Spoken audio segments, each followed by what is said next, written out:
ప్రార్థన చేసుకుందాం. దేవునికి మహిమ కలుగును గాక. Praise the Lord. ప్రార్థన. మహాపరిశుద్ధుడైన తండ్రి, ఈ పునరుద్ధాన దినాన నీ బిడ్డలమైన మమ్మల్ని అందరినీ మీరు దర్శించి మాతో మాట్లాడుతున్న అపారమైన నీ ప్రేమ, దయ, జాలి, కనికరం కొరకై కృతజ్ఞతాస్తుతులు చెల్లిస్తున్నాను నాయన. ఈ పునరుద్ధాన దినాన నీ బిడ్డలతో నాతో మీరు మాట్లాడుట కొరకై 1 యోహాను పత్రిక 2వ అధ్యాయం 18వ వచనం నుండి 27వ వచనం వరకు కూడా ప్రభువా మీరు మాతో మాట్లాడుతూ మమ్మల్ని అందరినీ మీరు దర్శిస్తున్న అపారమైన నీ ప్రేమ, దయా, కనికరముల కొరకై కృతజ్ఞతాస్తుతులు చెల్లిస్తున్నాను నాయన.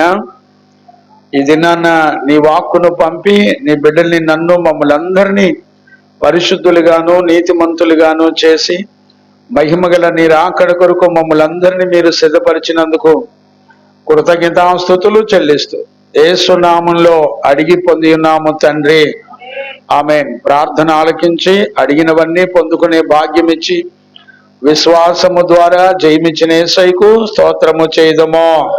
స్తోత్రం స్తోత్రం స్తోత్రం స్తోత్రం స్తోత్రం స్తోత్రం. తండ్రి, కుమార, పరిశుద్ధాత్మ దేవునికి స్తోత్రము చేయుదము. స్తోత్రం స్తోత్రం స్తోత్రం స్తోత్రం స్తోత్రం. ఆమేన్. మంచిదేనా? మనందరికీ దేవుడు ఈ ఉదయకాలంలో మనందరితో మాట్లాడుతూ ఉన్నాడు. ప్రభు యొక్క కృప, కనికరములు మనందరికీ తోడయుండి ప్రభు యొక్క ఆత్మ మనందరితో మాట్లాడును గాక. Praise the Lord. దేవునికి మహిమ కలుగును గాక. మంచిదినా? మనందరం కూడా 1 యోహాను పత్రిక ధ్యానం చేసుకుంటా ఉన్నాము.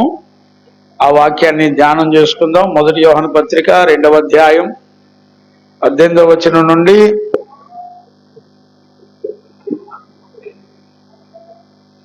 18వ వచనం నుంచి 27వ వచనం వరకు మనం పరిశుద్ధ లేఖనాల్లో మనం చదువుకుందాం. చిన్న పిల్లలారా, ఇది కడవరి గడియ. చిన్న పిల్లలారా, ఇది కడవరి గడియ. క్రీస్తు విరోధి వచ్చినను వింటిరి గదా. క్రీస్తు యొక్క విరోధి వచ్చినను వింటిరి గదా. ఇప్పుడును అనేకులైన క్రీస్తు విరోధులు బయలుదేరి ఉన్నారు. ఇది కడవరి గడియ అని దీని చేత తెలుసుకొనుచున్నాము. వారు మనలో నుండి బయలువెళ్ళిరి గాని వారు మన సంబంధులు కారు. వారు మన సంబంధులైతే మనతో కూడా నిలిచి ఉందురు. అయితే వారందరూ మన సంబంధులు కారని ప్రత్యక్షపరచబడినట్లు వారు బయలువెళ్ళిరి. అయితే పరిశుద్ధిని వలన అభిషేకము అభిషేకం పొందిన వారు గనక సమస్తమును ఎరుగుదురు. మీరు సత్యము ఎరగని వారైనందున నేను వ్రాయలేదు గాని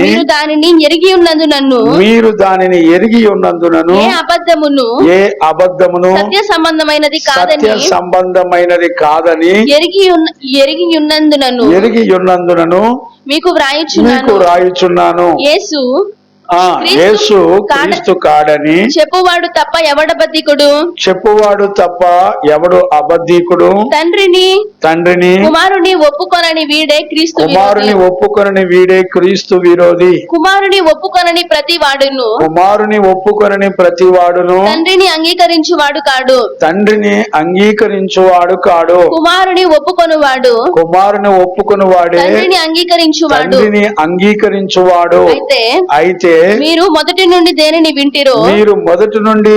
వింటిరో అది మీలో నిలువనీయుడి. మీరు మొదటి నుండి వినినది మీలో నిలిచిన ఎడల మీరు కూడా కుమారుని యందును తండ్రి యందును నిలుతురు. జీవము అనుగ్రహించుననేది ఆయన తానే మనకు చేసినటువంటి వాగ్దానము. మిమ్ములను మోసపరచు వారిని బట్టి ఈ సంగతులు మీకు వ్రాసి ఉన్నాను. ఈ సంగతులన్నీ కూడా మీకు రాశాను. అయితే ఆయన వలన మీరు పొందిన అభిషేకము ఆయన వలన మీరు పొందిన అభిషేకము మీలో నిలుచుచున్నది గనుక మీలో నిలుచుచున్నది గనుక ఎవడును మీకు బోధింపనక్కరలేదు. ఎవడును మీకు బోధింపనక్కరలేదు. ఆయన ఇచ్చిన అభిషేకము సత్యమే గాని అబద్ధము కాదు. ఆయన ఇచ్చిన అభిషేకము సత్యమే కాని అబద్ధము కాదు. అది అన్నిటిని గూర్చి మీకు బోధించుచున్న ప్రకారముగాను ఆయన మీకు బోధించిన ప్రకారముగాను ఆయనలో మీరు నిలుచుచున్నారు. దేవునికి మహిమ కలుగున గాక. Praise the Lord. ఈరోజు ఈ విషయాలు మనకి చాలా ప్రాముఖ్యమైనటువంటి విషయాలు. ఇది ఎరిగి ఉండడం అనేది చిన్న విషయాలు కాదు. లాస్ట్ వీక్ లో మనందరం ఈ 18 నుంచి 27 వచనాల్లో ఉన్నటువంటి విషయాలన్నీ కూడా మనం క్లుప్తంగా నేర్చుకుంటూ వచ్చాం. అసలు ఇక్కడ మొదటి శతాబ్దం నుండి అపవాది అయిన మన విరోధి అయిన అపవాది, మోసగాడైన అపవాది యేసుక్రీస్తునే టార్గెట్ గా చేసుకున్నట్టుగా మనం ఇక్కడ చూడొచ్చు. ఎందుకంటే సంపూర్ణమైన దేవునిగాను సంపూర్ణమైన మానవునిగాను అంగీకరించే వాళ్ళు లేరు. చాలా మంది వాళ్ళ అంతరంగాల్లో రకరకాల దుర్బోధల చేత నడిపించబడ్డాన్ని మనందరం కూడా చూడొచ్చు. ఈరోజు ఈ పత్రికలో ఉన్నటువంటి విషయాలు గనక మనకు అర్థం కాకపోతే నిజంగా మనం ఎక్కడ మోసపోతామో కూడా మనకు తెలీదు.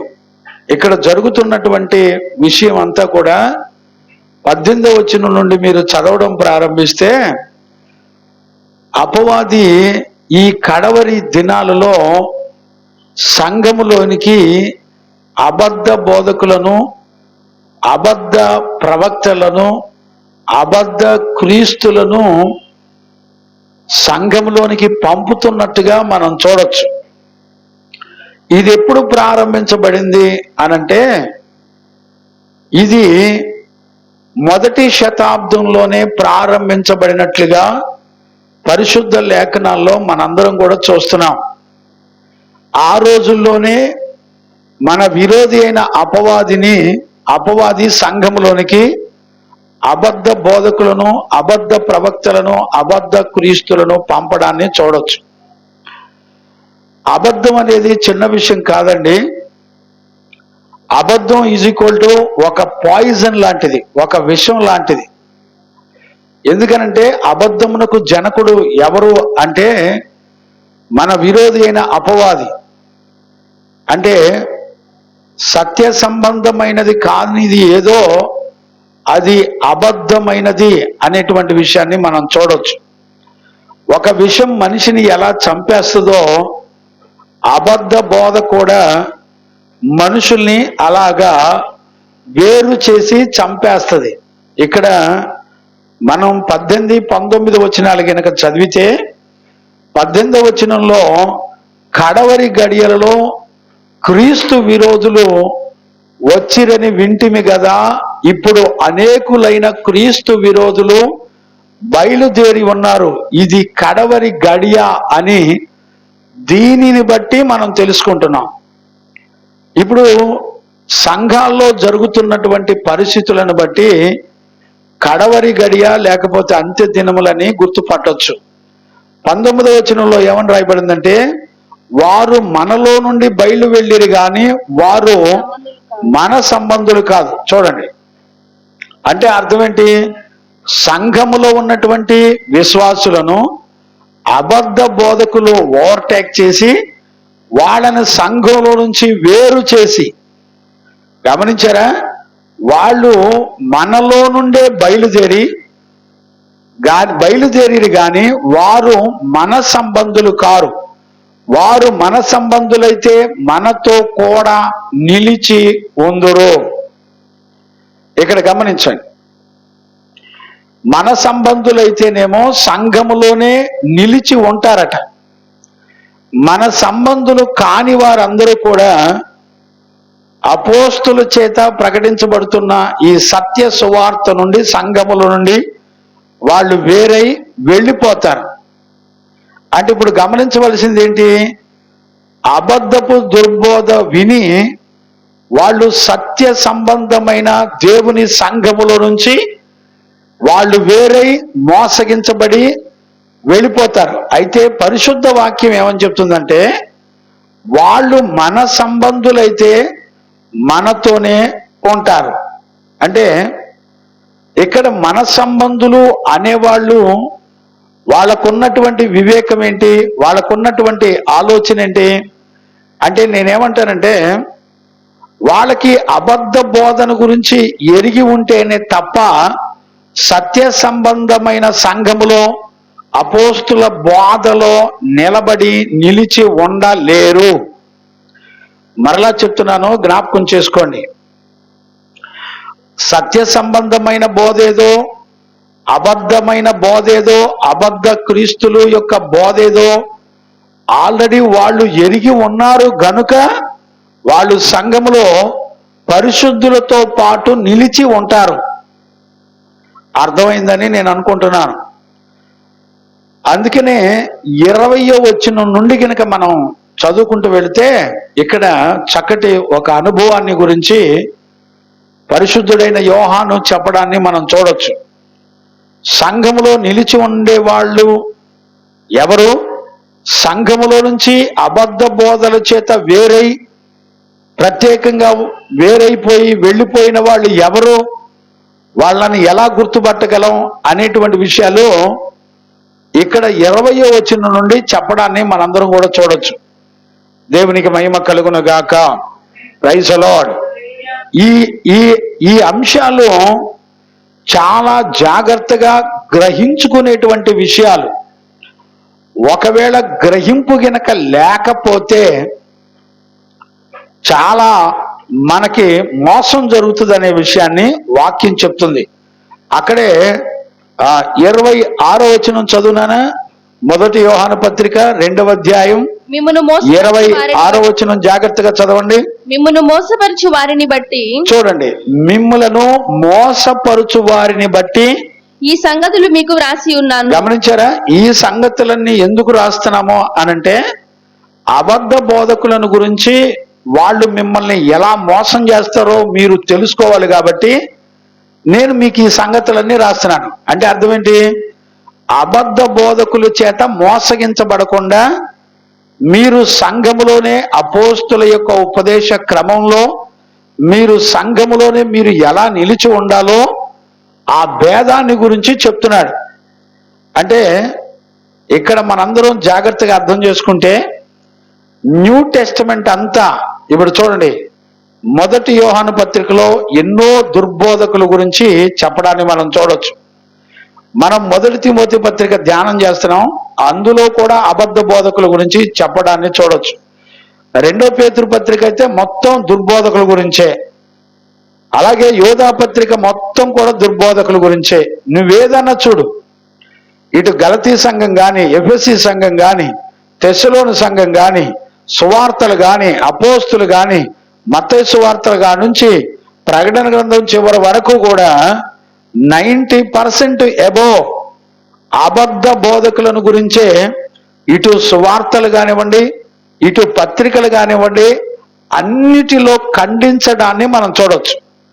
అంటే ఇక్కడ 1వ శతాబ్దంలోనే మోసపరిచే దుర్బోధకులు సంఘములో చేరి సంఘములో నుండి దేవుని చేత కట్టబడినటువంటి బిడ్డల్ని వేరు చేసి మోసగిస్తున్న ఆత్మను గుర్తుపట్టడం కొరకు యోహాను ఈ పత్రిక రాయడాన్ని మనం చూడొచ్చు. ఈరోజు ఈ సంగతులు గనక మనకు అర్థం కాకపోతే మనం ఎక్కడ ఎవరితో ఎలా మోసపోతామో అర్థం కాకుండానే ఉంటది. నేను చెప్తున్నాను, మనము శరీర ఉద్రేకాలను బట్టి సంఘాలలో చేర్చబడి నడిపించబడితే నువ్వు ఖచ్చితంగా ఏదో ఒక రోజున అబద్ధ బోధకుల చేతిలో నుండి మోసగించబడి సత్య సంబంధమైన పరిశుద్ధుల సహవాసంలో నుండి నువ్వు వేరైపోతావు అనేటువంటి సంగతి ఖచ్చితంగా మనందరం కూడా గుర్తుపట్టాలి. దేవునికి మహిమ కలుగును గాక. అందుకని 20వ వచనం నుండి పరిశుద్ధుల సంఘములో ఎవరు ఎలాంటి వాళ్ళు నిలిచి ఉంటారో ఇక్కడ మనం దేవుని యొక్క వాక్యంలో స్పష్టంగా చూడొచ్చు. వారిని ఎలా గుర్తుపట్టాలో కూడా స్పష్టంగా చూడొచ్చు. మీరు 20వ వచనాన్ని జాగ్రత్తగా చదవండి. అయితే మీరు పరిశుద్ధిని వలన అభిషేకము పొందిన ఇప్పుడు చూడండి, మీరు ప్రతి మాటను కొంచెం ఇక్కడ చాలా క్షుణ్ణంగా పరీక్షించాలి. ఈరోజు టాపిక్ అంతా దేని గురించినటువంటి విషయాలంటే అభిషేకం పొందిన వారి గురించినటువంటి విషయాలు మనందరం కూడా ఈరోజు ప్రభు దగ్గర నేర్చుకుంటున్నాం. దేవునికి మహిమ కలుగును గాక. ఈ 18వ వచనం నుండి 27వ వచనం వరకు ఇక్కడ మూలమైన వాక్యం ఏదైనా ఉందంటే ఈ 20వ వచనం 27వ వచనం. ఈ రెండు కూడా చాలా ఇంపార్టెంట్. అంటే ఇక్కడ చాలా మంది కన్ఫ్యూజ్ అయిపోతా ఉంటారు. అభిషేకం అంటే ఏంటి, అభిషేకం ఎవరిస్తారు, ఎవరు పొందుకుంటారు, అభిషేకం పొందుకున్న వాళ్ళు ఎలాగుంటారు, అభిషేకం లేని వాళ్ళు ఎలాగుంటారు, మనం ఏ గుంపుని ఎలా గుర్తుపట్టాలి, ఇదంతా కూడా ఇక్కడ ఈ వచనాల్లో మనందరం కూడా నేర్చుకుంటాం. ఒకవేళ ఈ విషయాలు గనక మనకి అర్థం కాకపోతే నిజంగా మనం ఎక్కడ ఎవరితో ఎలా మోసపోతామో గుర్తుపట్టలేం. అందుకనే ఈరోజు ఈ టాపిక్ చాలా విలువైంది. అంటే కన్ఫ్యూజ్ కాకుండా చాలా జాగ్రత్తగా అర్థం చేసుకోవాలి. మీరు జాగ్రత్తగా అర్థం చేసుకోవడానికి గమనించాల్సింది ఏంటంటే ప్రతి వచనాన్ని దాని లింకుని మనం జ్ఞానంగా అర్థం చేసుకోవాలి. ఇప్పుడు 20వ వచనం చదువుతున్నాం కదా, మనం చదివేటప్పుడు చూడండి, అయితే అని ప్రారంభించాను. అంటే పైన 18వ వచనం నుండి మీరు ఫాలో అవుతూ ఉండాలి. రెండవది ఇక్కడ మనం చూస్తే మనలో నుండి క్షమించండి నాన్న, 20వ వచనం కదా, అయితే మీరు పరిశుద్ధిని వలన అభిషేకము పొందిన వారు. ఇక్కడ గమనించాల్సిన మాట ఏంటంటే మీరు అంటే ఎవరు?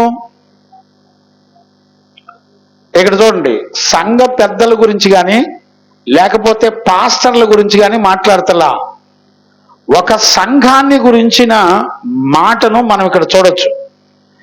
సంఘముతో దేవుడు మాట్లాడే సత్యాన్ని మనం గమనించవచ్చు. సంఘము అంటే ఇప్పుడు ఎవరెవరు ఉంటారు? సంఘములో దైవజనులు ఉంటారు, సంఘ విశ్వాసులు ఉంటారు. అంటే వీళ్ళందరి గురించినటువంటి మాట ఏమన్నాడంటే మనము పరిశుద్ధుని వలన అభిషేకము పొందిన వారము గనక పొందుతారు, పొందబోతున్నారు అంట్లా. ఇక్కడ ఉన్న వాళ్ళు ఎవరంటే సంఘములో ఉన్నవాళ్ళు, అంటే దైవజనులు అవ్వచ్చు, విశ్వాసులు అవ్వచ్చు. వీళ్ళందరూ కూడా ఒక పరిశుద్ధుని వలన వీళ్ళు అభిషేకము పొందినవారు, పొందబోతారు, పొందుతారు అని కాదు ఇక్కడ చెప్పేది, పొందినవారు అని చెప్తుంది దేవుని యొక్క వాక్యం. అంటే ఇక్కడ టెక్స్ట్ యొక్క వ్యూని మనం చాలా వివేకంగా అర్థం చేసుకోకపోతే ఇక్కడ అభిషేకం ఎవరెవరికో అర్థం కాదు. ఈ రోజుల్లో మనందరం కూడా మనందరికీ తెలిసినటువంటి విషయాలు ఏంటి? జనరల్గా దేవుడు ఎవరినైతే పిలుచుకున్నాడో వారిని దేవుడు అభిషేకించుకుంటాడని మనందరికీ తెలుసు. లేకపోతే చాలా గొప్ప సేవకులకు అభిషేకం ఉంటుంది, లేకపోతే మంచిగా తెల్ల బట్టలు వేసుకున్న వాళ్ళకి అభిషేకం ఉంటుంది, లేకపోతే ఎక్కువగా ఉపవాసం ఉండేవారికి అభిషేకం ఉంటుంది, లేకపోతే ఎక్కువగా ప్రార్థన చేసే వాళ్ళకి అభిషేకం ఉంటుంది, లేకపోతే ఎక్కువగా వాక్యాన్ని ధ్యానం చేసే వాళ్ళకి అభిషేకం ఉంటుంది, స్వస్థతలు పరిచి అద్భుతాలు చేసే వాళ్ళకి అభిషేకం ఉంటుందని భ్రమపడొద్దు. మరలా చెప్తున్నాను, జాగ్రత్తగా అర్థం చేసుకోండి. యోహాను రాస్తున్నప్పుడు సంఘములో అపోస్తులతో పాటు నిలిచి ఉండి సంఘములో నుంచి దుర్బోధలకు వేరవ్వకుండా వారితో పాటు నిలిచి ఉండే వాళ్ళు ఎవరంటే వాళ్ళు పరిశుద్ధుని చేత అభిషేకము పొందిన వారు నిలిచి ఉంటారు. మరలా చెప్తున్నాను, జ్ఞానంగా అర్థం చేసుకోండి. పరిశుద్ధుల సంఘములో సత్యవాక్యము చేత అపోస్తుల దగ్గర ఉపదేశం పొందిన వాళ్ళై నడిపించబడుతున్న దైవజనుల దగ్గర ఎవరు ఉంటారు అనంటే దేవుని అభిషేకము పొందిన వారు ఉంటారు.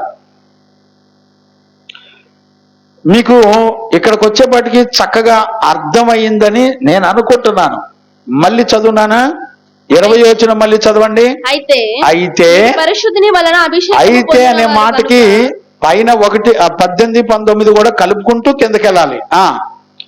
చూడండి, మళ్ళీ చదువునాను. అయితే మీరు పరిశుద్ధుని వలన, మీరు పరిశుద్ధుడు అనే వ్యక్తి వలన మీరు అభిషేకం పొందినవారు కనుక.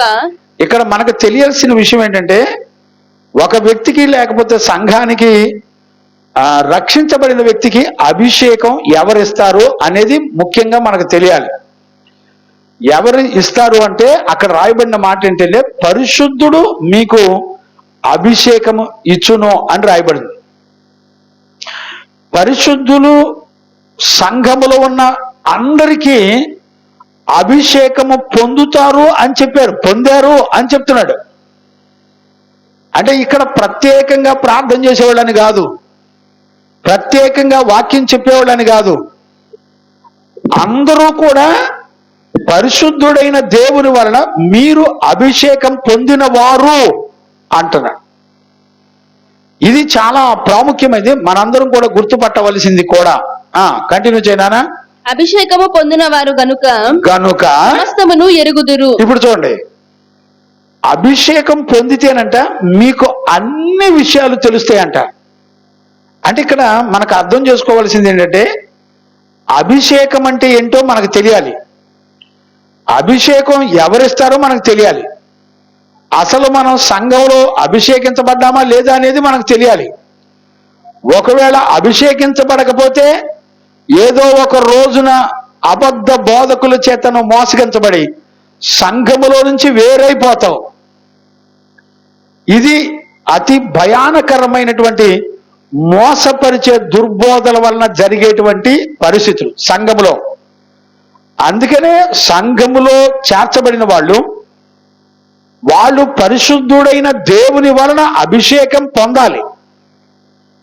అలాంటి వాళ్ళకి ఏం తెలుసంట, సమస్తము వాళ్ళు ఎరిగొన్నారు అని అంటాడు. అంటే అభిషేకం పొందకపోతే నీకు తెలీదా?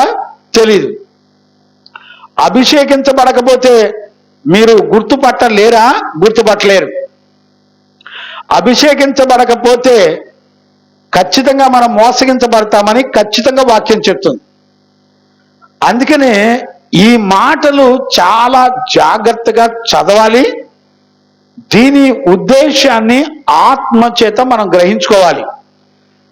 ఆటకాయితనంగా చదివి ఏదో జనరల్గా ఊహించుకుంటే ఎట్టి పరిస్థితుల్లో మనం దేవుని సంగతులు గుర్తుపట్టలేము అనే సంగతి ఖచ్చితంగా గుర్తుపట్టాలి. ఇక్కడ మనం 20వ వచనం చదివాం కదా, ఇప్పుడు 27వ వచనం కూడా చదవండి. అయితే ప్రతి విషయాన్ని జ్ఞానంగా అర్థం చేసుకోండి. అయితే ఆయన వలన మీరు పొందిన అభిషేకం. చూడండి, మరలా ఇక్కడ మాట్లాడేటప్పుడు 27వ వచనం మాట్లాడేటప్పుడు మళ్ళా అయితే అని అన్నాడు. అంటే అర్థం ఏంటి అంటే ఇక్కడ 18వ వచనం నుంచి 26వ వచనం వరకు కనెక్టింగ్ అయి ఉంది. ఇదంతా మనందరికీ ప్రతి వచనం యొక్క విలువ ఖచ్చితంగా గ్రహించి తీరాలి. ఒక వచనం అర్థమయ్యి ఒక వచనం అర్థం కాకపోతే ఏదో ఒక రోజున నీ మనస్సాక్షి అబద్ధపు బోధ చేత మోసగించబడి సత్య సంబంధమైన పరిశుద్ధుల సంఘంలోంచి నువ్వు వేరైపోతావు. జాగ్రత్త. ఈరోజు ఈ పునరుద్ధాన దినాన మనందరం చాలా జ్ఞానంగా అర్థం చేసుకోవాలి. దేవునికి మహిమ కలుగును గాక. 27వ వచనం కూడా కంటిన్యూ చేయనా? అయితే ఆయన వలన మీరు పొందిన అభిషేకము, ఆయన వలన అంటే అర్థం ఏంటి? పరిశుద్ధుని వలన పొందిన అభిషేకము మీరు నిలుచుచున్నది గనుక. ఇప్పుడు చూడండి, మీరు పొంది ఉన్నారు, అది మీలో నిలిచి ఉంది. చూడండి, రెండు పదాలు చాలా విలువైనవి. మరలా చెప్తున్నాను, మీరు పరిశుద్ధుని వలన అభిషేకం పొంది ఉన్నారు, అది మీలో ఆల్రెడీ ఉంది అని వాక్యం చెప్తుంది. నిజంగా మనం ఈ రోజున ఒక పరిశుద్ధుని వలన అభిషేకం పొందటం అనే మాట కనుక అర్థమైందంటే, ఈ వచనాల యొక్క వివరణ అంతా, అంటే ఈ 2వ అధ్యాయం మొత్తం క్లియర్గా మనకు అర్థమైపోతుంది. ఈ ఒక్క పదాన్ని కనుక మనం కాన్సన్ట్రేషన్గా నేర్చుకొని తెలుసుకోకపోతే ఖచ్చితంగా ఏదో ఒక రోజున మనల్ని దుర్బోధ మోసగించి సత్య సంబంధమైన సంఘములోంచి నిన్ను వేరు చేసేస్తుంది. దేవునికి మహిమ కలుగును గాక. 27వ వచనం కంటిన్యూ చేద్దాం. ఎవడును మీకు బోధింపనక్కరలేదు. చూడండి, ఆయన వలన మీరు పొందిన అభిషేకము మీలో నిలిచి ఉన్నది గనుక ఎవడును మీకు బోధింపనక్కరలేదు. అంటే ఇప్పుడు మీకు ఎవడును బోధించక్కర్లేదు. ఇప్పుడు నేనేమంటానంటే, బోధించక్కర్లేదు అన్నప్పుడు యోహాను కూడా బోధ చేస్తున్నాడుగా వచనాల్లో. అదే వచనాలు మళ్ళీ నేను కూడా బోధ చేస్తున్నానుగా. మరి ఇక్కడ దేవుని వాక్యం ఏమంటుంది? ఎవడు మీకు బోధించక్కర్లేదు అంటుంది. అంటే దాని అర్థం ఏంటి? అంటే ఇక్కడే చాలా మంది కన్ఫ్యూజ్ అయిపోతారు. చాలా మంది సేవకులు, మా పైన నాయకులు ఎవరు అక్కర్లేదు, మాకు పరిశుద్ధులు తోడు మాకెవరు అక్కర్లేదు, మాకు మేమే పెద్ద హీరోలు అని చెప్పి ఇండివిజువల్గా వేరైపోయి ఒంటరిగా సేవ చేస్తూ ఉంటారు. వీళ్ళు ఈ వాక్యాన్ని ఆధారం చేసుకొని చూపిస్తూ ఉంటారు. నేనేమంటానంటే, మీకెవరు బోధించనక్కర్లేదు అని చెప్పినటువంటి యోహానే మరి ఈ విషయాలన్నీ ఎలా బోధిస్తున్నాడు? ఓకే, అదే విషయాలు మరలా నేను కూడా సంఘానికి బోధిస్తున్నాను కదా. మరి ఈ బోధ ఏంటి? బోధించనక్కర్లేదు అని చెప్పేదానికి అర్థం ఏంటి? బోధిస్తున్న యోహాను చెప్తున్నటువంటి విషయాల గురించినటువంటి అర్థం ఏంటి?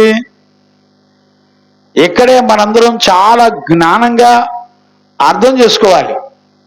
అంటే ఈ ప్రశ్నలన్నిటికీ ఆన్సర్ ఎక్కడుందంటే, అభిషేకము అనే మాట మనకు అర్థమైతే ఆన్సర్లన్నీ వచ్చేస్తాయి.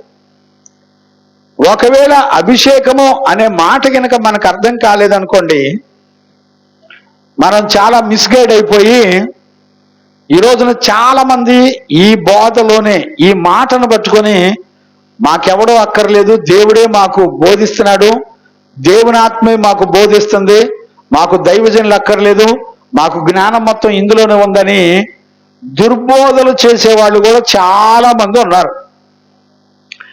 ఈ రోజుల్లో చాలా మంది మోసగించబడుతున్నారు. ఇక్కడ టెక్స్ట్లో ఉన్నటువంటి సందర్భానుసారంగా ఆలోచించాలి. అక్కడ ఏ సందర్భంలో ఏ మాటని పరిశుద్ధాత్మ దేవుడు వాడుతున్నాడు, మాట్లాడుతున్నాడు అనే విషయాలు మనం గమనించకపోతే ఖచ్చితంగా మనందరం మోసగించబడతాం. ఈ విషయాలు ఈ రోజున మనం చాలా జ్ఞానయుక్తంగా నేర్చుకోవాలి. బోధించుచున్న ప్రకారముగాను, ఆయన మీకు బోధించిన ప్రకారముగాను ఆయనలో మీరు నిలిచి ఉన్నారు. 28వ వచనం. కాబట్టి చిన్నపిల్లారా, ఆయన ప్రత్యక్షమగునప్పుడు ఆయన రాకడ యందు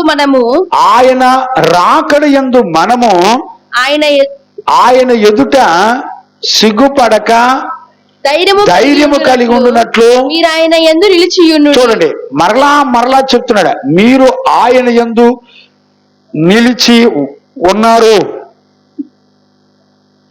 ఆయన ఇచ్చిన అభిషేకం మీరు పొంది ఉన్నారు.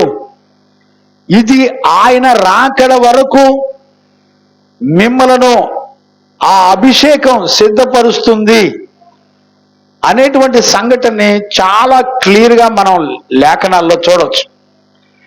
దేవునికి మహిమ కలుగును గాక. Praise the Lord. హల్లెలూయా. చూడండి, అభిషేకము అనంటే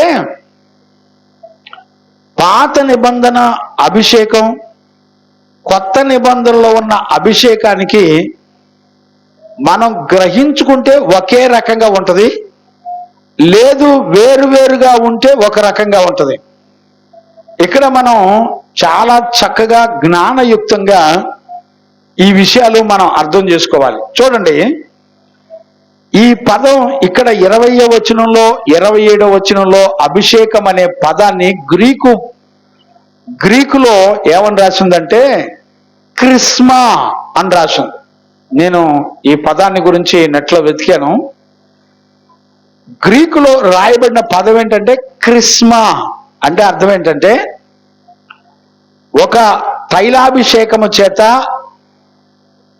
ఒక వ్యక్తిని ప్రత్యేకపరిచి, దేని కొరకు ప్రత్యేకపరిచారో దాని కొరకు అతడు నియమించబడి బ్రతకాలి.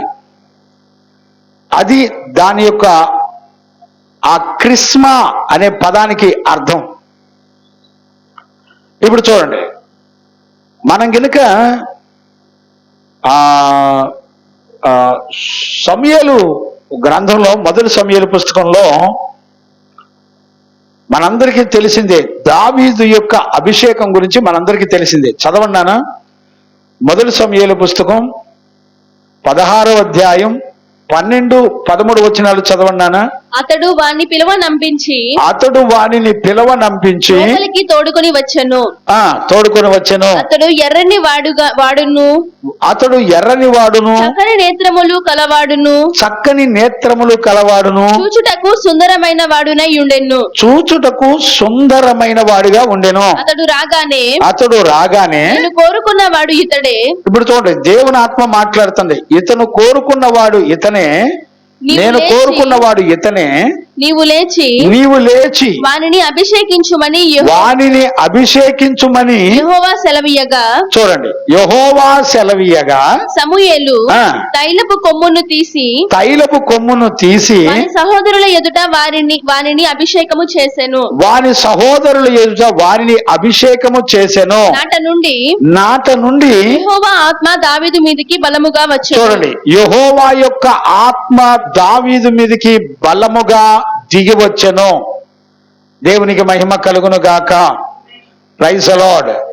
అంటే ఇక్కడ అభిషేకానికి గుర్తు ఏంటి అంటే యెహోవా ఆత్మ. మరలా చెప్తున్నాను, జ్ఞానంగా అర్థం చేసుకోండి. అభిషేకించబడ్డానికి గుర్తు ఏంటంటే దేవుని యొక్క ఆత్మ ద్వారా దావీదుని ప్రత్యేకపరిచాడు. అది ఎలా జరిగింది? అభిషేకించబడిన తైలమును అతని మీద పోసినప్పుడు అతడు దేవుని కొరకు ప్రత్యేకించబడిన వాడై వేరై, అతడు దేవుని ఆత్మ చేత బలముగా నడిపించబడుతున్నటువంటి వ్యక్తిగా మనం ఇక్కడ చూడొచ్చు. అంటే అభిషేకానికి ఇక్కడ గుర్తు ఏంటంటే పరిశుద్ధాత్మ. దేవునికి మహిమ కలుగును గాక. Praise the Lord. ఈ అభిషేకము అనేది 27వ వచనంలో ఏమని చదువుకున్నాం మనం? అభిషేకము సత్యమే గాని అబద్ధము కాదు. చూడండి, అభిషేకము సత్యము అంటే, సత్యం అంటే అర్థం ఏంటి? సత్యము అనంటే దేవుని యొక్క వాక్యము సత్యము, పరిశుద్ధాత్మ సత్యము, కృపా వరాలు సత్యము. సత్యం అంటే చాలా విషయాలు ఉన్నాయి. ఇప్పుడు అభిషేకం అంటే మనం ఏం చూడాలి?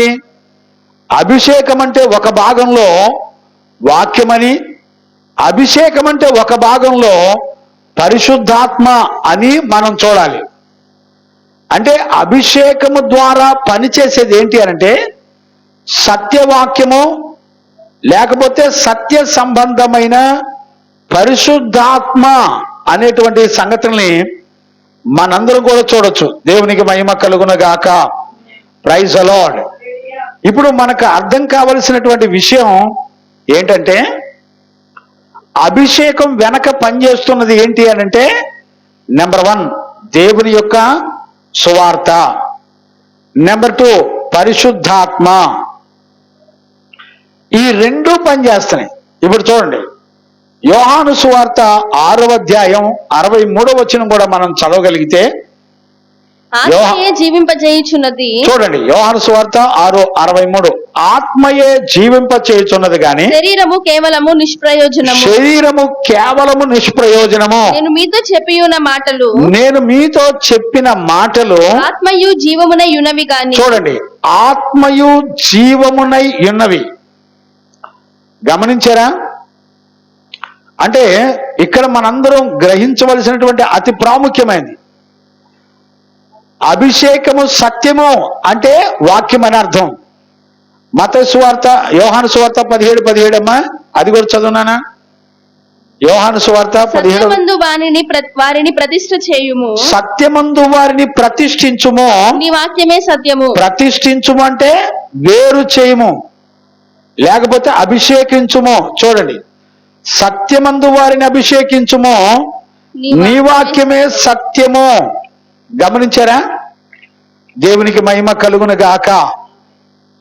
అంటే ఆయన వాక్యము సత్యం. ఇప్పుడు చూడండి, నువ్వు వాక్యాన్ని నమ్మి నడిపించబడుతున్నప్పుడు దాని అర్థం ఏంటి? వాక్యం ప్రకారంగా నువ్వు దానిని విశ్వసించి నమ్మి నడిపించబడుతున్నప్పుడు నువ్వు ఆల్రెడీ అభిషేకించబడ్డావని అర్థం. మరలా చెప్తున్నాను, జ్ఞానంగా అర్థం చేసుకోండి. అభిషేకము సత్యము, నీ వాక్యము సత్యము.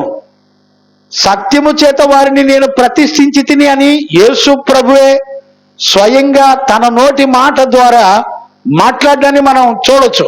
అంటే ఈ రోజున నువ్వు వాక్యాన్ని నమ్మటం అనేది నీ జీవితానికి దేవుడిచ్చిన అభిషేకం, లేకపోతే ప్రత్యేకించబడడం, స్థిరపరచడం, వేరు చేయడం.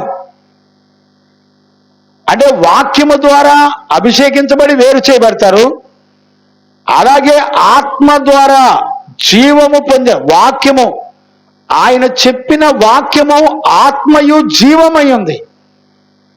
ఇప్పుడు చూడండి, యోహాను సువార్తలో 14వ అధ్యాయం 16వ వచనం నుంచి చదువునానా? యోహాను సువార్త. నేను తండ్రిని వేడుకొందును, నేను తండ్రిని వేడుకొందును, మీ యొద్ద ఎల్లప్పుడూ నుండుటకై, మీ యొద్ద ఎల్లప్పుడూ ఉండుటకై ఆయన వేరొక ఆదరణకర్తను, ఆయన వేరొక ఆదరణకర్తను అనగా సత్య స్వరూపియగు ఆత్మను మీకు అనుగ్రహించును. అంటే ఇప్పుడు ఆత్మకున్న పేరేంటి? సత్య స్వరూపియగు ఆత్మ.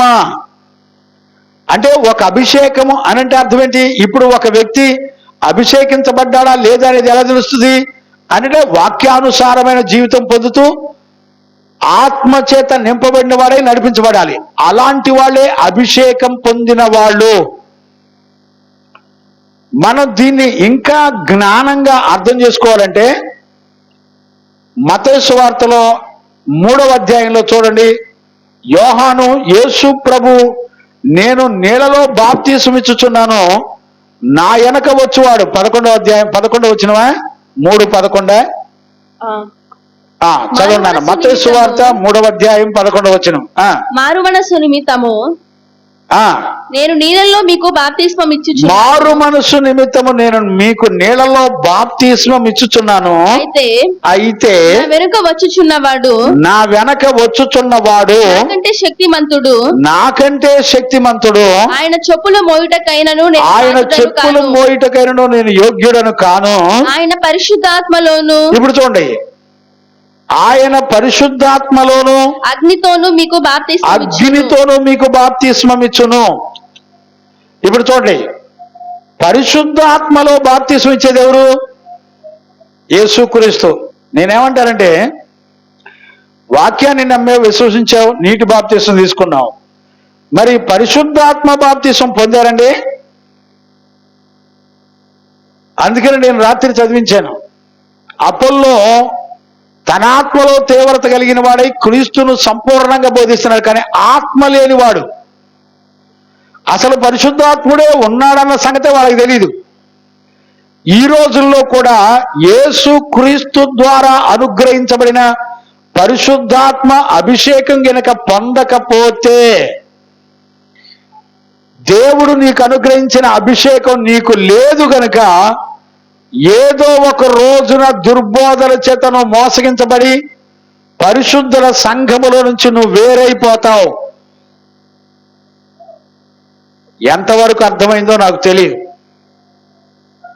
చాలా మంది నీటి బాప్తిసం పొంది ఇక పరిశుద్ధాత్మ బాప్తిసం పొందపోయినా పర్వాలేదు అనుకునే వారందరూ జాగ్రత్త.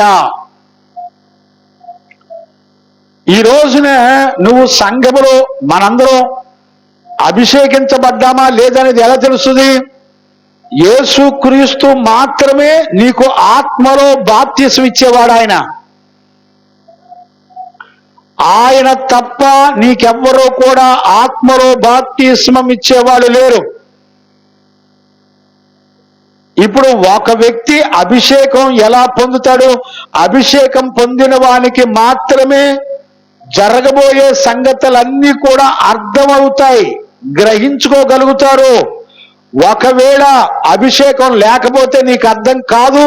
నువ్వు అర్థం కాకపోతే ఒక రోజున దుర్బోధల చేత నువ్వు మోసగించబడతావు.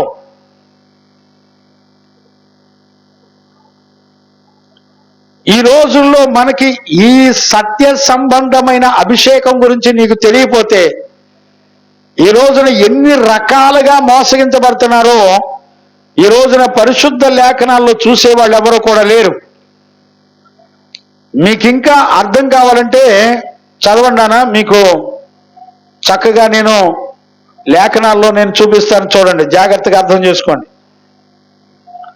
మార్కు సువార్త 1వ అధ్యాయము 24వ వచనం చదవండానా. వాడు నజరేయుడవగు యేసు. చూడండి, అంటే ఒక పరిశుద్ధుని వలన అభిషేకం పొందుతారు అంటే ఎవరిని పరిశుద్ధులు అంటారు? చూడండి, తండ్రి అయిన దేవుని పరిశుద్ధుడు అంటారు.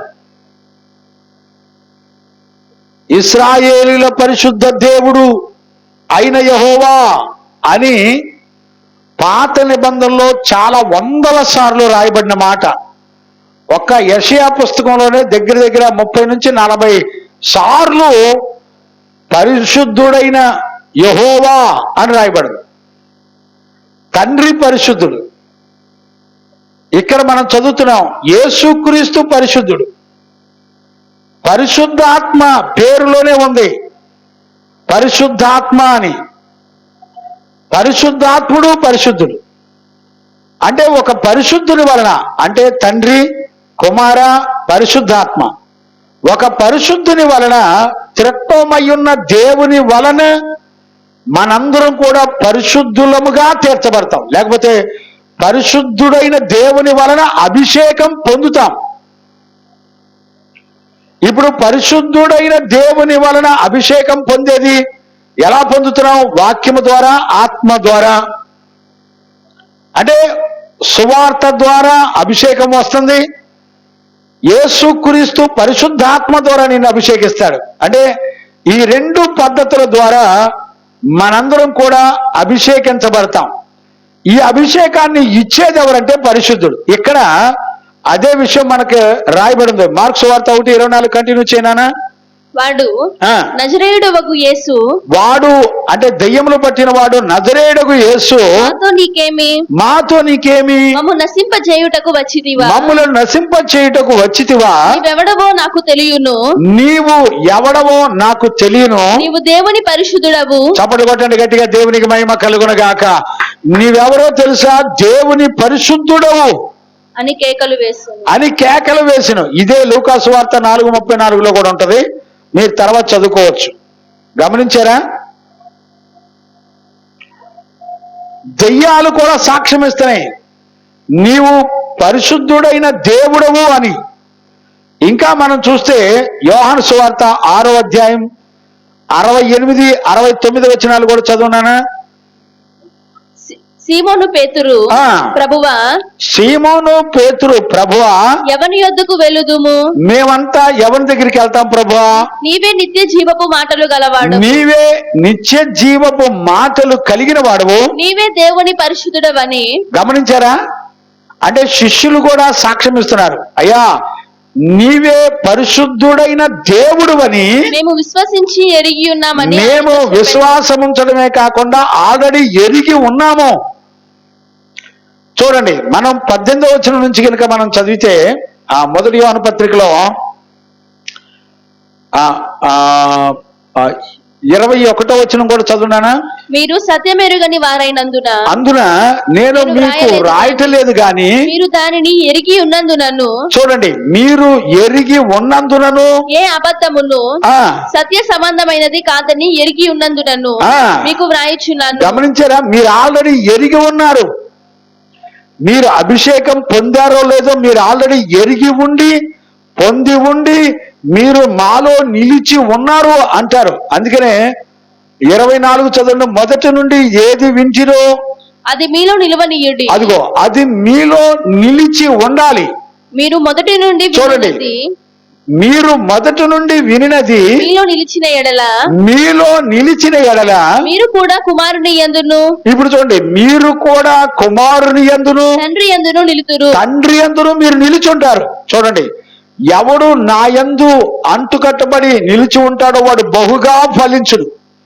ఎక్కడది? యోహాను సువార్త 15వ అధ్యాయంలో మొదటి నుంచి అన్నానా? చదువునానా? యోహాను సువార్త 15వ అధ్యాయం మొదటి నుంచి చదువు. లేకపోతే నేను నిజమైన ద్రాక్షవల్లిని, నా తండ్రి వ్యవసాయకుడు. నాలో ఫలింపని ప్రతి తీగెను ఆయన తీసి పారవేయును. ఫలించు ప్రతి తీగె మరి ఎక్కువగా ఫలింపవలెనని దానిలోని పనికిరాని తీగలను తీసివేయును. నేను మీతో చెప్పు మాటను బట్టి మీరిప్పుడు పవిత్రులై ఉన్నారు. నా యందు నిలిచియునుడి. చూడండి, మీరు నా యందు నిలిచి ఉండండి. మీ యందు నేను నిలిచియుందును. చూడండి, మీ యందు నేను కూడా నిలిచి ఉంటాను. ఇక్కడ మనం చాలా జాగ్రత్తగా అర్థం చేసుకోవాల్సింది ఏంటంటే, వాక్యమును నమ్మినప్పుడు ఆ వాక్యము యేసు క్రీస్తులో నిలిచి ఉండేటట్టు ఆ ఆత్మ నిన్ను సర్వసత్యములోకి నిలిచి ఉండేటట్టు నిన్ను నడిపిస్తుంది. అర్థమవుతుందని నా మనసులో నేను అనుకుంటున్నాను. దేవునికి మహిమ కలుగును గాక. Praise the Lord.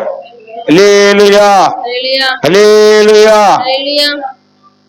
ఇప్పుడు మనకు అర్థం కావలసినటువంటి ప్రాముఖ్యమైనటువంటి విషయం ఏంటంటే, మొదటి నుండి దేనిని గురించి మనం విన్నామో అది మనలో నిలిచి ఉన్నప్పుడు ఆయనలో కూడా తండ్రిలో కూడా మనం కూడా నిలిచి ఉంటాం. అంటే ఇప్పుడు ఎవరెవరు ఉంటారు? తండ్రి ఉంటాడు, కుమారుడు ఉంటాడు, పరిశుద్ధాత్మ ఉంటాడు, మనం ఉంటాం. ఎలాగా? ఆయనలో అభిషేకము ద్వారా నిలిచి ఉంటే ఏం జరిగింది? మనకన్నీ తెలిసిపోతాయి. Praise the Lord. హల్లెలూయా. అన్నీ తెలిసిపోతాయి అంటే అర్థం ఏంటి? ఏది దుర్బోధ, ఏది సత్య సంబంధమైన బోధ అనేది పక్కాగా తెలిసిపోతుంది. అంటే ఒక అభిషేకం అనేది ఎంత అవసరమో ఇప్పుడు దీన్ని బట్టి మనకు అర్థమవుతుంది. ఇప్పుడు నేను అడుగుతున్నాను, మనము దేవుని చేత అంటే పరిశుద్ధుడైన దేవుని చేత, తండ్రి చేత, కుమారుని చేత, పరిశుద్ధాత్మ చేత మనం అభిషేకించబడితే ఇప్పుడు నువ్వు ఎక్కడ నిలిచుంటావు? వాక్యములో నిలిచుంటావు, పరిశుద్ధాత్మలో నిలిచుంటావు.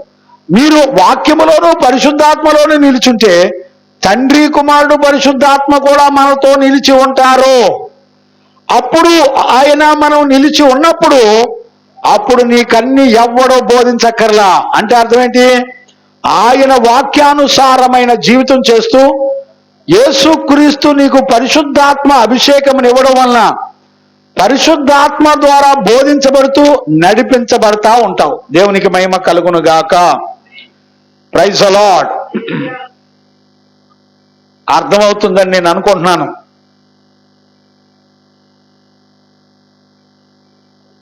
అందుకనే సువార్త అంటే అర్థం ఏంటి?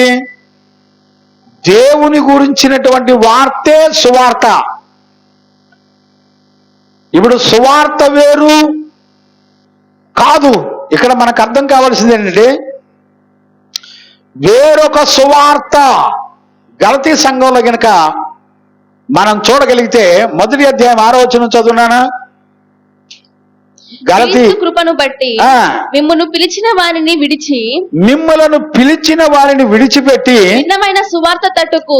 చూడండి, సత్య సంబంధమైన సువార్త ఒకటే ఉంటది.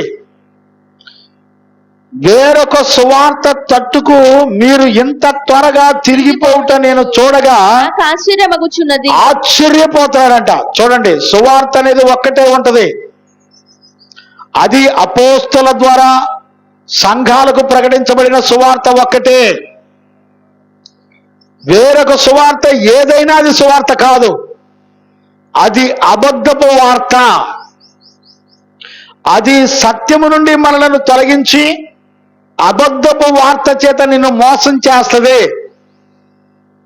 సువార్త అనేది ఒక్కటే. అది ఎవరి గురించి తెలిసిందంటే చెప్పిద్దంటే క్రీస్తును గురించి చెప్పేదే సువార్త. క్రీస్తును కాకుండా వేరొకటి చెప్పేది ఖచ్చితంగా వేరొక సువార్త అవుతుంది. వేరొక సువార్త వేరు, సత్య సువార్త వేరు. సత్య సువార్తలో కేవలం యేసు క్రీస్తును మాత్రమే చెప్తుంది. క్రీస్తే, అభిషేకమైన క్రీస్తే, విశ్వాసమైన క్రీస్తే, పరిశుద్ధతైన క్రీస్తే. పరిశుద్ధ లేఖనాల్లో ఉన్న సమస్తము క్రీస్తు అయి ఉన్నాడు. నీకు పండగైనా క్రీస్తే, క్రిస్మస్ అయినా క్రీస్తే, గుడ్ ఫ్రైడే అయినా క్రీస్తే, ఏదైనా యేసు క్రీస్తే. ఈ రోజున మనకు అర్థం కావాల్సింది ఏంటంటే మనుషుల చేత కల్పించబడిన ఆచార పద్ధతుల్లో అపోస్తుల ద్వారా ప్రకటించబడింది కాకుండా వేరొక సువార్తను ప్రకటిస్తున్నారు సంఘాల్లో. ఇక్కడ చూడండి, సంఘ కాపరులను ఎక్కడా కూడా స్త్రీలను నిలబెట్టలా. నాకు ఒక సహోదరుడు మెసేజ్ పెట్టాడు, ఓ బ్రదరు, పాస్టర్ గారు మీరు చెప్పండి, ఒక దైవజనుడు సేవకురాలు ఇద్దరు కలిసి సేవ చేస్తున్నారు. కొద్ది కాలం తర్వాత భర్త చనిపోయాడు. ఇప్పుడు భార్య సంఘానికి కాపరి కాదా అని అడిగాడు. నేనన్నాను, ఈ చిన్న విషయం కూడా గ్రహించలేకపోయావా నాయన? కాపరి గొర్రెను కనాలి, దైవజనుడి కనాలి. సంఘమునకు శిరస్సు క్రీస్తు, స్త్రీకి శిరస్సు భర్త. సంఘానికి శిరస్సు పురుషుడే తప్ప వేరొక స్త్రీ సంఘానికి శిరస్సుగా ఉండదు. స్త్రీ ఎన్నడూ కూడా సంఘములో శిరస్సుగా ఉండడానికి, తలగా ఉండడానికి వీల్లేదు. ఈ చిన్న విషయం కూడా గ్రహించుకోలేకపోతున్నావా? కొరింథీ పత్రికలో 9వ అధ్యాయం 5వ వచనంలో, మొదటి కొరింథీ పత్రిక 9వ అధ్యాయం 5వ వచనంలో అపోస్తలుడైన పేతురు భార్య, ఆమె గురించి రాసినప్పుడు సువార్తలో అపోస్తలుడైన పౌలు ఏమని రాశాడు తెలిసిన? సంఘములో పౌలు యొక్క భార్య ఒక సహోదరి అని రాశాడు. పాస్టర్ అమ్మ అని రాయలా. పాస్టర్ గారి తర్వాత పాస్టర్ అమ్మ అని రాయలా. సంఘములకు తీర్పు తీర్చేటప్పుడు తన సేవకును కూర్చోబెట్టి స్త్రీ, యెజబెలు స్త్రీ తన సేవకును కూర్చోబెట్టి అబద్ధపు బోధలు బోధిస్తుంది. నేను దానికి తీర్పు తీరుస్తున్నాను, దానికి మారు మనసు లేదు అని రాయబడి ఉంది. చూసుకోండి లేఖనాల్లో. ఈ రోజున మనం దేవుని యొక్క వాక్యంలో ఉన్న జ్ఞానాన్ని మనం చక్కగా అర్థం చేసుకోగలిగితే మనం ఎంతో ధన్యులం. అందుకనే పరిశుద్ధ లేఖనం ఏమని చెప్తుందంటే, ఒక వ్యక్తి అభిషేకం పొందిన వాడికి సమస్తం కూడా ఎరిగి ఉంటాడు. అంటే అర్థం ఏంటి? దుర్బోధలను ఎరుగుంటాడు, సత్య సంబంధమైన బోధన ఎరుగుంటాడు. ఇది ఎరిగి ఉండడానికి నువ్వు వాక్యానుసారంగా జీవిస్తూ యేసుక్రీస్తు ద్వారా పరిశుద్ధాత్మను అభిషేకంగా పొందుకుంటే పరిశుద్ధాత్ముడు నిన్ను సర్వ సత్యములోకి నడిపిస్తాడు. ఆత్మ మాత్రమే ఫైనల్ గా ప్రతి వ్యక్తిని సర్వసత్యములోకి నడిపించేది పరిశుద్ధాత్ముడు మాత్రమే. ఇప్పుడు నేను అడుగుతున్నాను, మనందరం అభిషేకించబడ్డామండి. అభిషేకించబడకపోయినా, పరిశుద్ధాత్మ చేత అభిషేకించబడకపోయినా, వాక్యానుసారంగా జీవితం చేయకపోయినా మనం చస్తే పరలోకం వెళ్ళిపోతామని ఊహించుకోమాకండి. మీరు భ్రమపరుచు దురాత్మ చేత మోసగించబడొద్దు. వాక్యం చెప్తున్నటువంటి సత్యం. దేవునికి మహిమ కలుగును గాక. Praise the lord.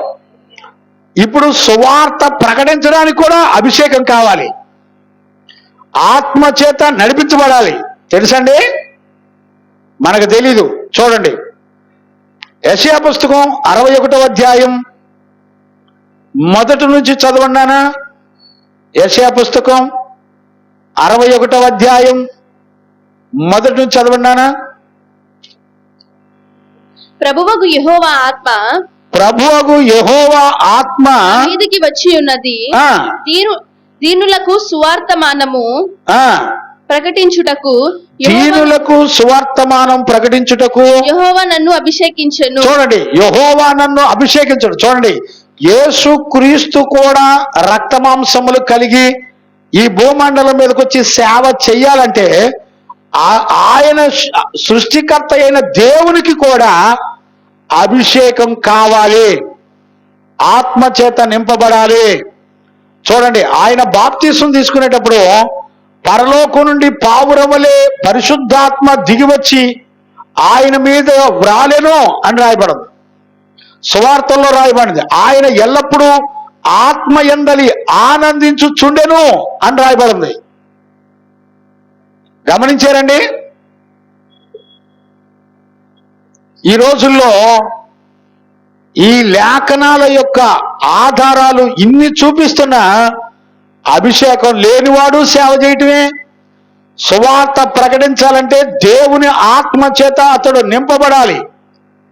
ఆ ఆత్మ చేత అభిషేకించేది యేసుక్రీస్తు ఒక్కడే.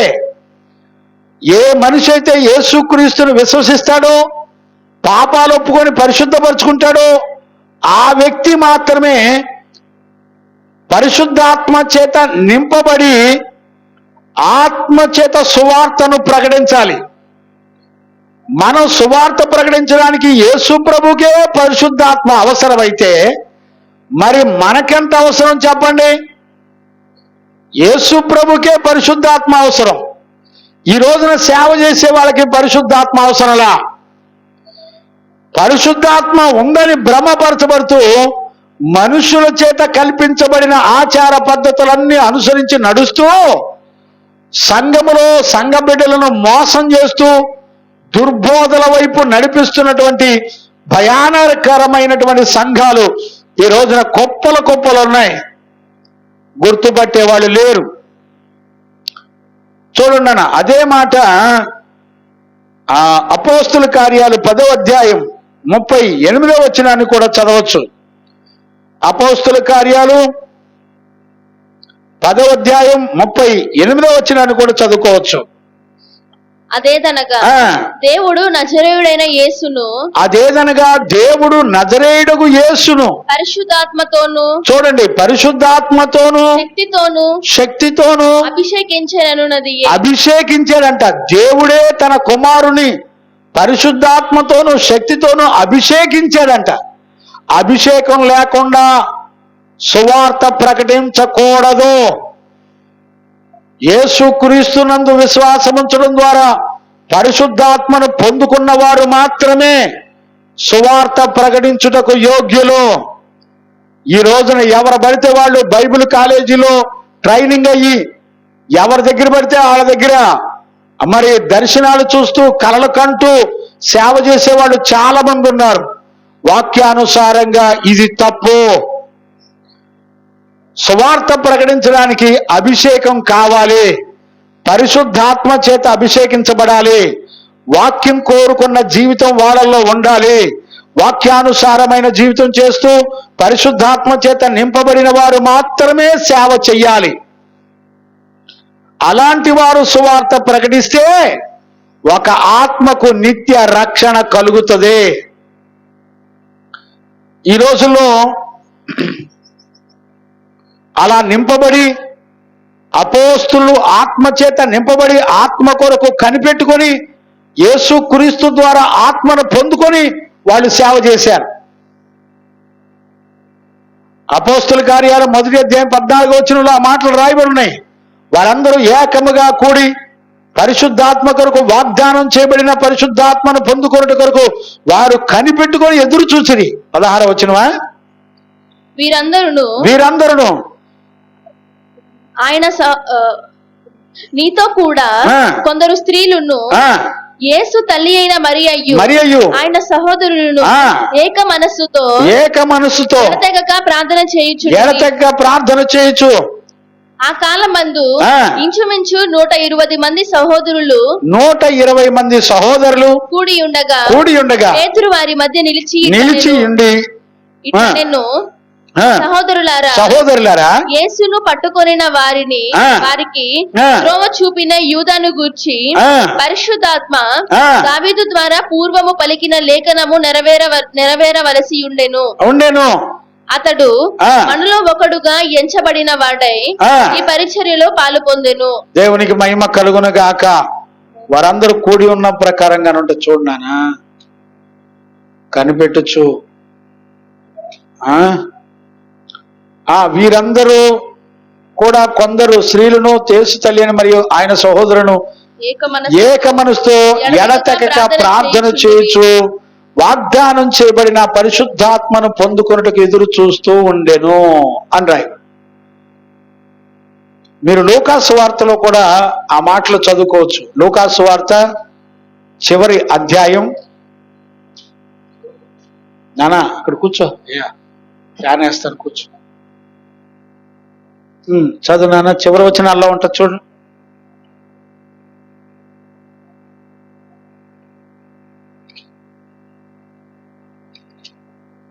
ఇరవై 24వ అధ్యాయంలో 48 నుంచే.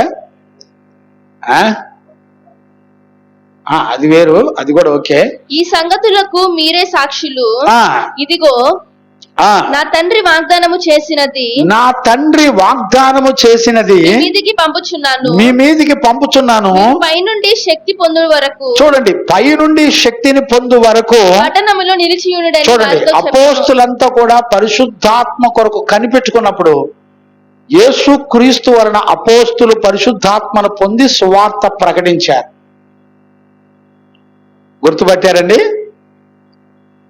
సువార్త ప్రకటించడానికి తండ్రి అయిన దేవుని వలన అభిషేకం పొంది సేవ చేయాల్సి వచ్చింది. అందుకని ఈ రోజుల్లో అభిషేకం పొందిన వాడికి సత్య సంబంధమైన బోధ అర్థమవుద్ది.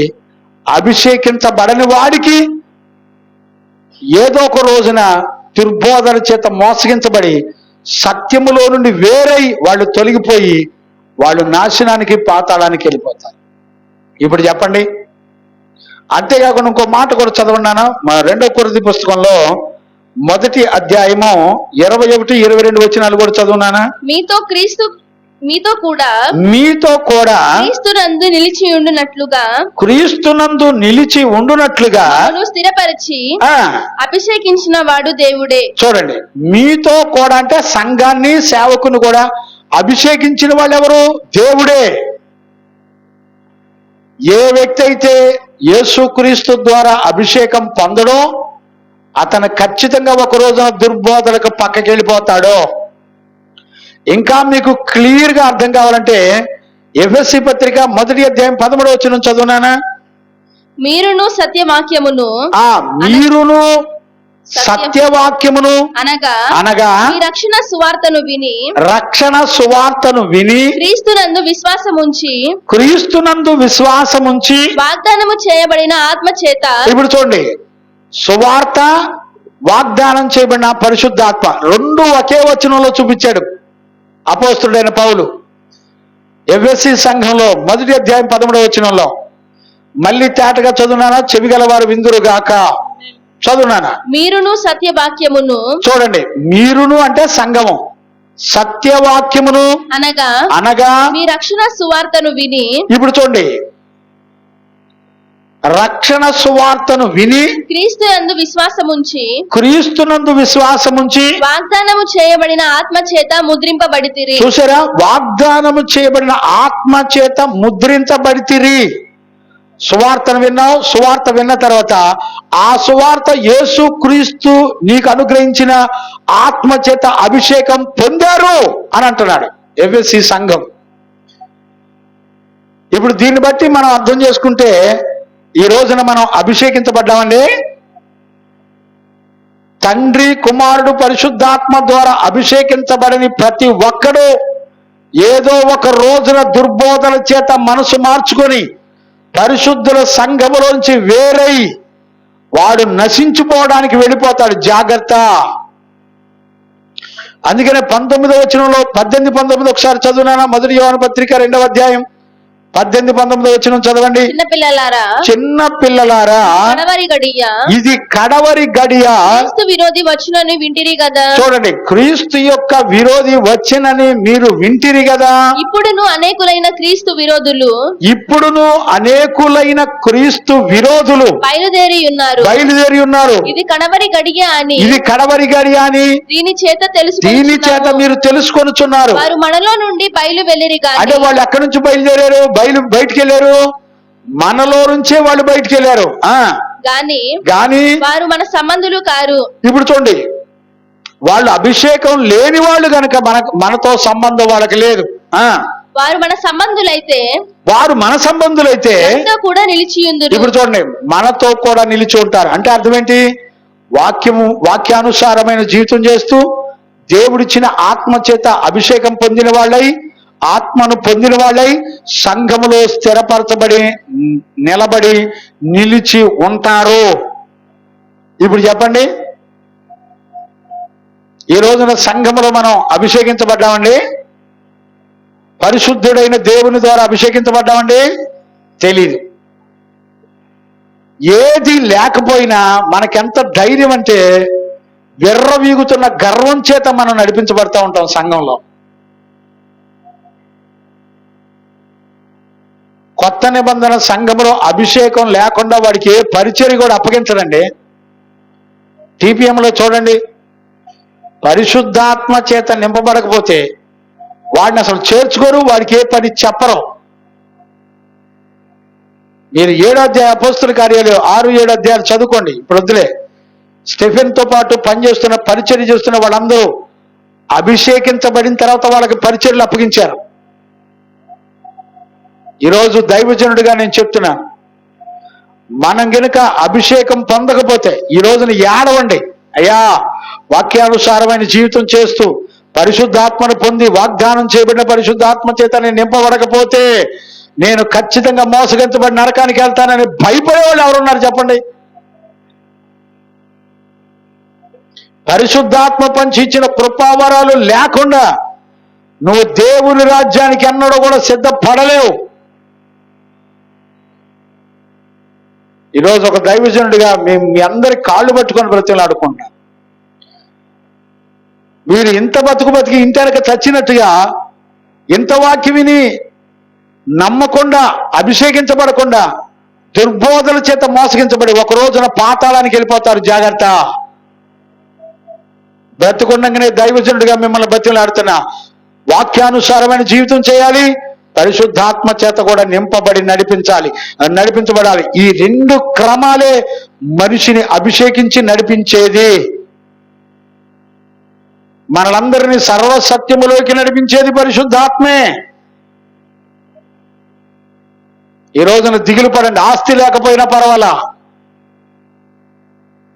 గొప్పలు ఘనతలు లేకపోయినా పర్వాలా, ఆత్మ లేకుండా నువ్వు గాని, నీ పిల్లలు గాని, నీ కుటుంబాలు గాని మరణించారా, మీరందరూ మోసగించబడి పాతాళంలో ఉంటారు. అందుకనే ఈ 18వ వచనం నుంచి 27వ వచనం వరకు అపోస్తులుడైన యోహాను చెప్పే మాటలు అందుకని చెప్తున్నాడు. మీరు 26వ వచనంలో మీరు మోసపోకుండా ఉన్నట్లు ఈ విషయాలు, ఈ వాక్యాలు మీకు రాస్తున్నాను అని అంటాడు. ఈ రోజున ఈ వాక్యం తెలియడం ద్వారా మనందరం ఎంత ధన్యులమవుతామో. దేవునికి మహిమ కలుగునుగాక. కనుక ఈరోజు ఈ పునరుద్ధానం దినంలో మనందరం అలాంటి కృపను పొందుకోవడానికి పరిశుద్ధాత్మ దేవుడు మనందరికీ సహాయం చేసి నడిపించును గాక. ఆమేన్. మోకరించండి, ప్రార్థన చేద్దాం.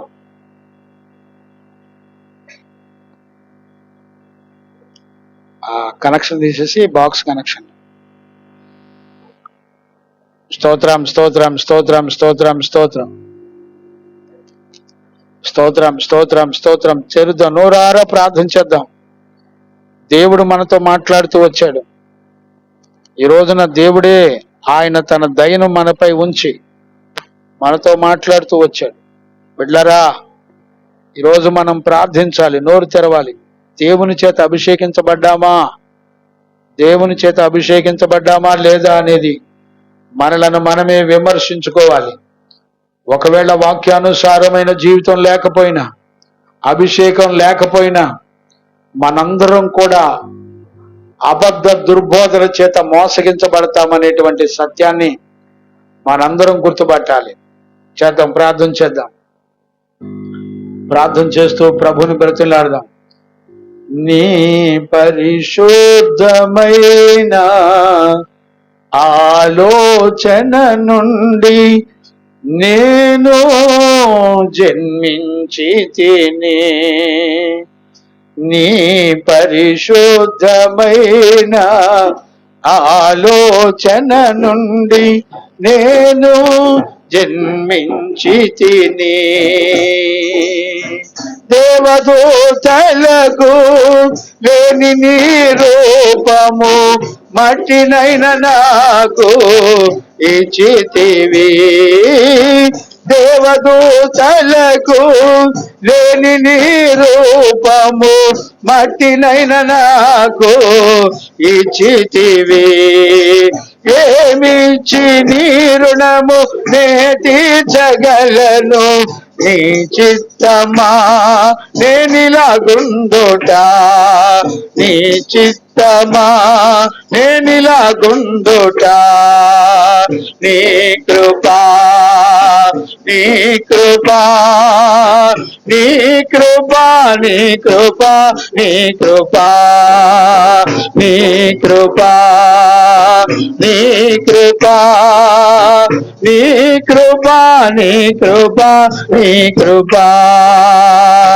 నీ పరిశుద్ధమైన ఆలోచన నుండి నేను జన్మించి తిని, నీ పరిశుద్ధమైన ఆలోచన నుండి నేను జన్మించి తిని, విలువైన బలముగా కలిగించుటకు నీ ప్రేమ నా గూర్చి ఆలోచించను, విలువైన బలముగా నే ఫలించుటకు నీ ప్రేమ నా గూర్చి ఆలోచించను, నాకైతే బడు కృప విషయమై కృపాసనము నుండి కృప పొందేదా, నాకైతే బడు కృపాసనము కృప పొందేదా, కృపాసనము నుండి కృప పొందేదా, నీ కృపా నీ కృపా నీ కృపా నీ కృపా నీ కృపా నీ కృపా నీ కృపా నీ కృపా నీ కృపా నీ కృపా, నీ పరిశుద్ధమైన ఆలోచన నుండి నేను జన్మించి తిని, నీ పరిశుద్ధమైన నుండి నేను జన్మించి తిని, సర్వజ్ఞాన శక్తితో నింపిన నీ కృప నాకియ నీ మనసు ఆలోచించెను. సర్వజ్ఞాన శక్తితో నిండిన నీ కృప నాకియ నీ మనసు ఆలోచించెను. నాకై దిగి వచ్చు మానీయుడు నన్ను కొనిపోవునే తన మహిమతో. నాకై దిగి వచ్చు మానీయుడు నన్ను కొనిపోవునే తన మహిమలో. నన్ను కొనిపోవునే తన మహిమలో.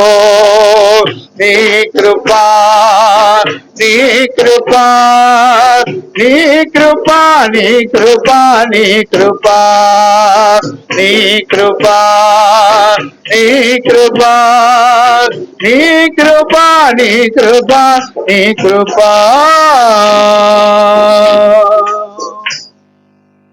ఈరోజు మనల్ని మనమే పరీక్షించుకుందాం. ఆయన పరిశుద్ధమైన అభిషేకము చేత, ఆయన పరిశుద్ధుడైన దేవుడు, పరిశుద్ధుని వలన అభిషేకం పొందినప్పుడు నువ్వు మోసపోకుండా సత్యవాక్యములో నిలబడి ఆత్మ చేత అభిషేకించబడి నువ్వు ఖచ్చితంగా అపోస్తలోపదేశ క్రమంలో నువ్వు చక్కగా స్థిరపడి అంతవరకు నమ్మకంగా ఉండి ప్రభు యొక్క రాకడలో ఆయనను ఎదుర్కొనే ఆశీర్వాదాల చేత మనం నింపబడతాం. దేవుని బిడ్డ, ఈ రోజున సువార్తను వినటమే కాదు, సువార్తలో ఉన్నటువంటి జీవితం చేయటమే కాదు, కానీ మనందరికీ కావలసింది ఏంటో తెలుసు. యేసు క్రీస్తు మనకు అనుగ్రహించిన ఆత్మ వలన అభిషేకము పొందుకోవాలి. ఆత్మ చేత అభిషేకించబడినప్పుడు ఆ ఆత్మే మనలందరినీ సర్వసత్యములోకి నడిపిస్తుంది. దేవుడిచ్చిన అభిషేకము సత్యము అని రాయబడింది. బిడ్లారా, ఈ రోజున వాక్యానుసారమైన జీవితం చేయడమే కాదు, కానీ ఈ రోజున దేవుడు అనుగ్రహించిన వాగ్దానం చేయబడిన పరిశుద్ధాత్మను కూడా పొందుకున్నప్పుడు మనందరం కూడా అభిషేకించబడతాం. అలా అభిషేకించబడినప్పుడే మనము ఇదిగో మోసపోకుండా ఆ అభిషేకం నిన్ను కాపాడుతుంది. అన్నీ ఎరిగిన వారిగా మనం నిలబడగలుగుతాం. గలతీ సంఘం ఇంతలోనే వేరొక సువార్త తట్టు, భిన్నమైన సువార్త తట్టు తిరిగిపోయింది. మీరు ఆత్మానుసారంగా ప్రారంభించి శరీరానుసారంగా మీరు ముగింపులో శరీరానుసారంగా ఉంటారా అని గలతీ సంఘాన్ని అపోస్తలుడైన పౌలు అడుగుతున్నాడు. ఈరోజు పునరుద్ధాన దినాన మనందరూ ఒక మంచి తీర్మానం చేసుకుందాం. ప్రభా, నేను చనిపోయే లోపల వాక్యానుసారమైన జీవితమే కాకుండా ఆత్మ చేత నింపబడాలయ్యా. నీ అభిషేకం ఒక్కటే మమ్మల్ని మోసపోనీయకుండా కాపాడగలిగింది, నీ అభిషేకం ఒక్కటే. ప్రార్థన చేసుకుందాం. మహాపరిశుద్ధుడైన తండ్రి, నా బిడ్డలు నేను చేస్తున్న ప్రార్థనను అంగీకరించండి ఆయన. ప్రభా, మీ వాక్యానుసారంగా నడుచడమే కాకుండా ఆత్మ చేత కూడా నింపబడి నీ మహిమ గల రాకడ కొరకు సిద్ధపడినట్లుగా మీరు కృపనిచ్చినందుకు కృతజ్ఞతాస్తుతులు చెల్లిస్తూ యేసు నామంలో అడిగి పొంది ఉన్నాము తండ్రి, ఆమేన్. ప్రార్థన ఆలకించి అడిగినవన్నీ పొందుకునే భాగ్యం ఇచ్చి నడిపించిన యేసయ్యకు స్తోత్రము చేయదమో. స్తోత్రం స్తోత్రం స్తోత్రం స్తోత్రం. తండ్రి, కుమార, పరిశుద్ధాత్మ దేవునికి స్తోత్రము చేయదమో. స్తోత్రం స్తోత్రం స్తోత్రం స్తోత్రం స్తోత్రం. ఆమేన్. మనందరం లేచి నిలబడి ఒక పాట పాడుతుండగా మనలను మనం ప్రభుకు సమర్పించుకుందాం.